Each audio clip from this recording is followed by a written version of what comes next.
What do you do when you realize that your entire life has been a lie? I didn't used to have to ponder such questions. I didn't have to think hard about anything at all. I wasn't supposed to question anything. I lived in a cabin with a dozen or so of my best friends. It was in a very remote region of forest, next to a river. The weather was always perfect, partly cloudy and somewhere between 70 and 80 degrees. Every day was an ideal day to go fishing, cliff diving, hiking, or biking. And so that's what we would do, a different adventure every day. We had quite a few visitors, too. They would come from all over the world to explore our little nook of the wilderness. We were always grateful to meet them and would show them the best places to fish and the best hiking trails. It went on like this for years, until one day I got the idea to follow one of the visitors after we were done swimming. He didn't say anything as he left, just walked away from us, as if he had to be somewhere on time. I followed him for 2 miles until he turned around a corner and seemed to disappear behind a rock. Not wanting to be discovered, I waited a few minutes before going further, but the only thing behind the rock was a large, circular oak door. Curious, I walked up to the door and examined it. It looked new and felt solid. I grabbed the handle and pulled, and the oak door swung wide open.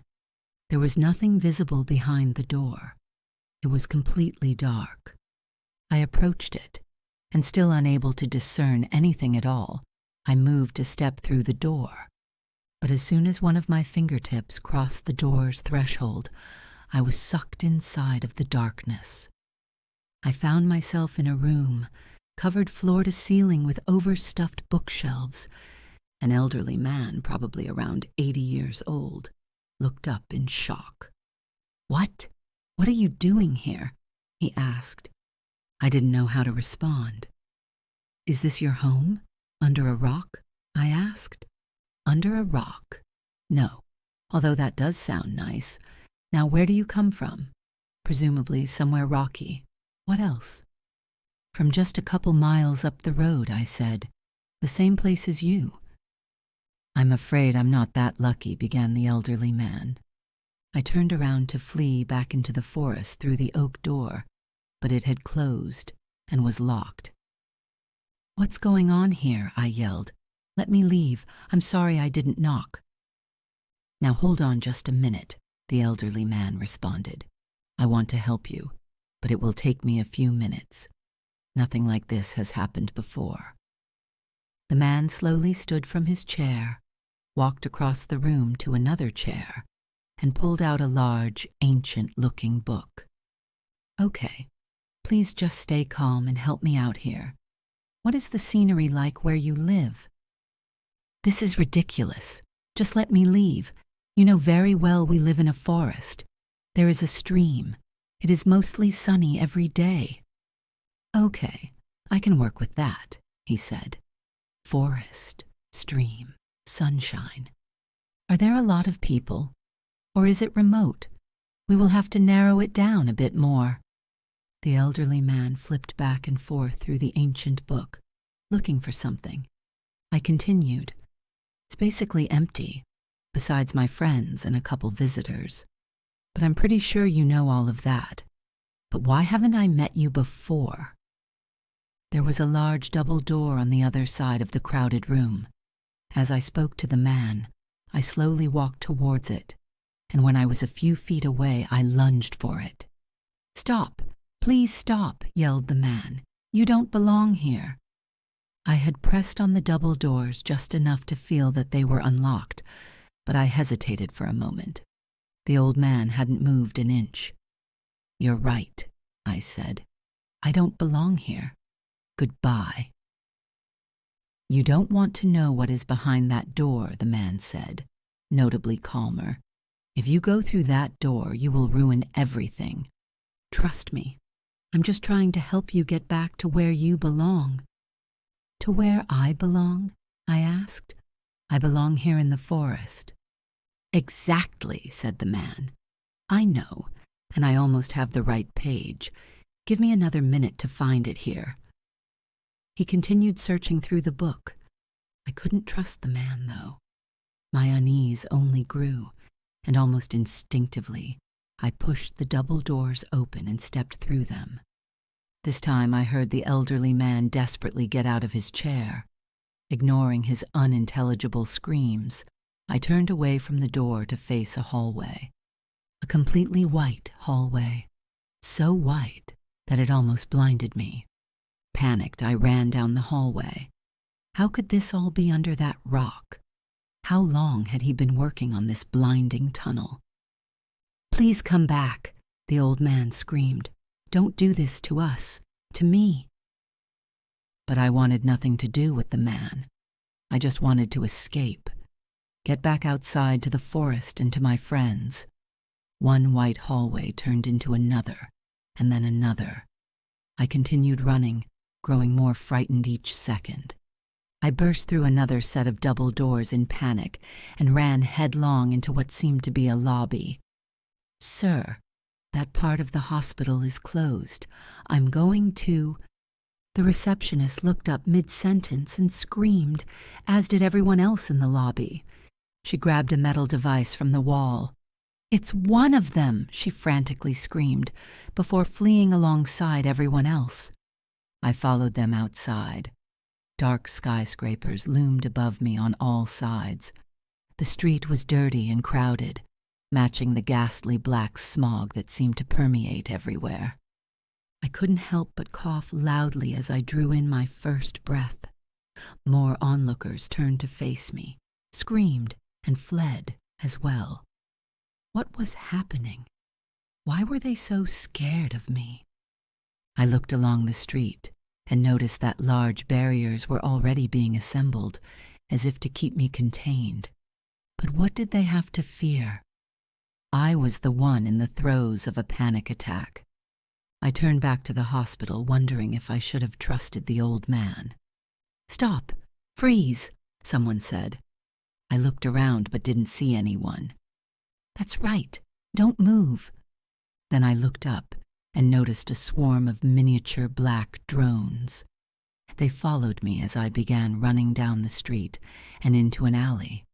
I checked each door until I found one that was unlocked. It led downstairs into an old arcade that seemed to have been abandoned. It was empty, and I found refuge in an empty cabinet. The drones weren't far behind, and I heard one of their ominous whirring motors almost immediately after pulling the cabinet shut. It was soon joined by many more, until it sounded like I was in a wind tunnel. I stayed as quiet as possible and slowly repositioned myself to be eye level with a small hole. Perhaps a screw or a nail had fallen out. Hundreds of drones filled the room, and they were busy scanning everything. Some of them had already attached themselves to the walls and floor, listening for vibrations. Others were walking around on spindly legs, looking for fingerprints and sniffing for out-of-place scents. I knew it was only a matter of time before they found me, but I prolonged it as much as possible. I even held the doors to the cabinet shut as two of them began trying to pry it open. When those two were joined by another dozen, I knew it was too late. I steeled myself, then kicked the cabinet's doors wide open. Drones went flying like angry hornets. A red light lit up on each drone as they turned to face me and locked onto their target. I made a run for it. I felt something hit me. I turned to look back, just in time to be barraged by whatever they were shooting at me. I ran up the steps, back through the alley, and to the main street. The drones swarmed out behind me, calling as much attention to themselves and to me as possible. Red and blue lights flickered everywhere along the street, centered around the entrance to the hospital.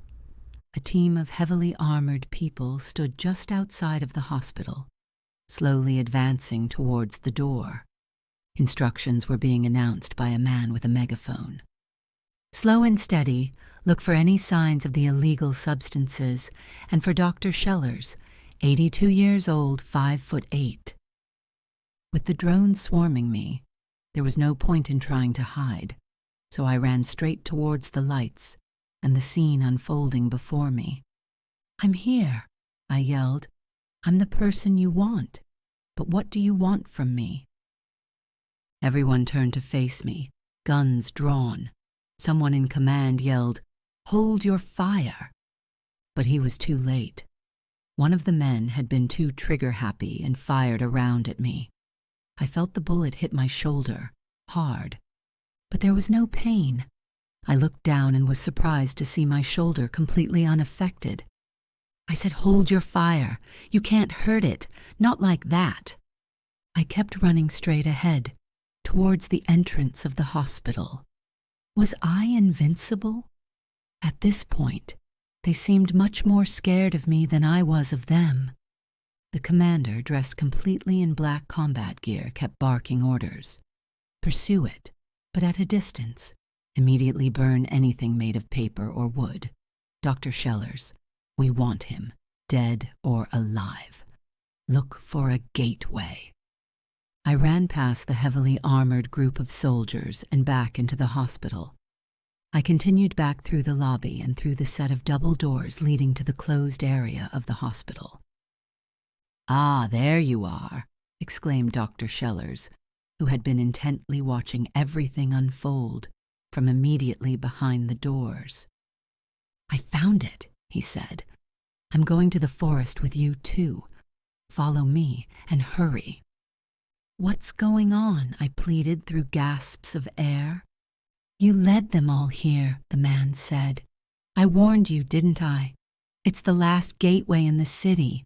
Look at what you did." "I still don't understand," I said. "I guess I can't blame you. You shouldn't have been able to find the gateway. Nobody has been allowed outside of the city in centuries. Knowledge of stuff beyond our walls is strictly prohibited. Wood and paper were banned more than 100 years ago.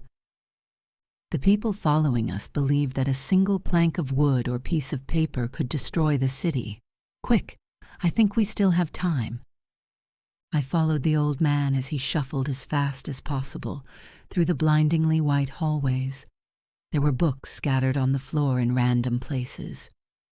"The books will slow them down. You heard what the commander said. Out of an abundance of caution, they will burn each book before moving forward. That's how terrified they are of anything created from trees. Hurry. The library is just past this set of doors. Now look here. I found it. On this piece of paper." He handed me a piece of crumpled paper containing an intricate sketch of the oak gateway. The gateway was encircled by hundreds of buttons and switches organized along semicircular patterns.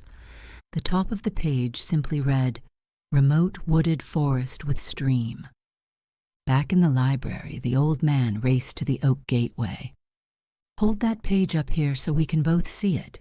You take the right half. I'll take the left. See these buttons and switches going around the gateway?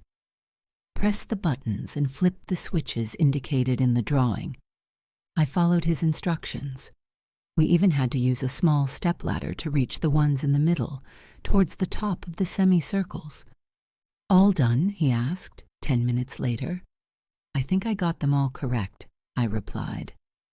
"I'll double-check your work. Keep an eye on the hallway." But before I even made it back to the door leading out of the small library, I heard noises from the end of the hall. "They are already here," I yelled. "Well, we are going to have to risk it. Wait, this one's wrong. There, that switch was supposed to be off. Hope the rest of them are right." I heard the oak gateway swing open right as the strange armored men spotted me from the end of the hallway and charged towards us. "We have to go now," yelled Dr. Schellers. I ran towards him and the gateway, and we both stepped through at the same time. We found ourselves back in the forest. I sighed in relief as Dr. Schellers slammed the oak gateway shut. When he turned around to face me, I was shocked to see that he had transformed into a young man, no older than 30. "It's not your fault, but you destroyed it," he started. I'm sorry, Dr. Schellers. I still don't understand any of this. That city beneath the rock, my invincibility to being shot, and your sudden age reversal. What is this all about? All right. Now that we are safe, let me explain. When the city was walled off and outside information became illegal, a number of oak gateways were created. They were made to allow people to experience nature again, beautiful places such as these woods, but they had to be kept secret. Access to the gateways was highly restricted. But over time, the gateways were discovered and destroyed, especially after all wood products were banned. The government doesn't even want people to know that trees exist. They don't want anyone to have any desire to leave the city. This gateway was the last one left. Most people thought they had all been destroyed more than 30 years ago. They became nothing more than an urban legend. But my grandfather, who founded the hospital, kept this one secret, as did my father and myself. We only allowed people to use the gateway when they were on the verge of dying. We didn't think it was fair for people to live their entire lives without knowing about the beautiful places that used to exist outside of the city. Hold on. What do you mean by used to exist? We don't know if these places still exist. This whole world within the gateway is just a simulation, as are you. Real forests may have gone extinct long ago, for all we know. But this is what they used to look like. This snapshot from hundreds of years ago was good enough. So what exactly am I? Just a simulation? Yes, you have been here for at least a few hundred years when the gateways were created. You should be here forever. But now that they found the last gateway and will destroy it, nobody will visit you any longer. Well, that's sad. I like taking the visitors for hikes and showing them how to fish in the river. He nodded in agreement, eyes full of tears. That was the last conversation I can remember having with Dr. Schellers. In fact, I had completely forgotten about him until I stumbled across his grave. He lived a normal human life with us in the forest. He aged, and we didn't. My friends and I will keep existing here, adventuring forever in this beautiful simulation. When we stumble across his grave, we remember Dr. Schellers, the oak gateway, and the strange city under the rock. And every time those memories come rushing back, I have to pause and think, what other oddities had we discovered and forgotten over the eons? But I'm not one to spend a lot of time thinking. I wasn't designed for deep contemplation. So I go back to the forest, back to the river, and back to the trails. My friends have surely found another adventure, and I wouldn't want to miss it.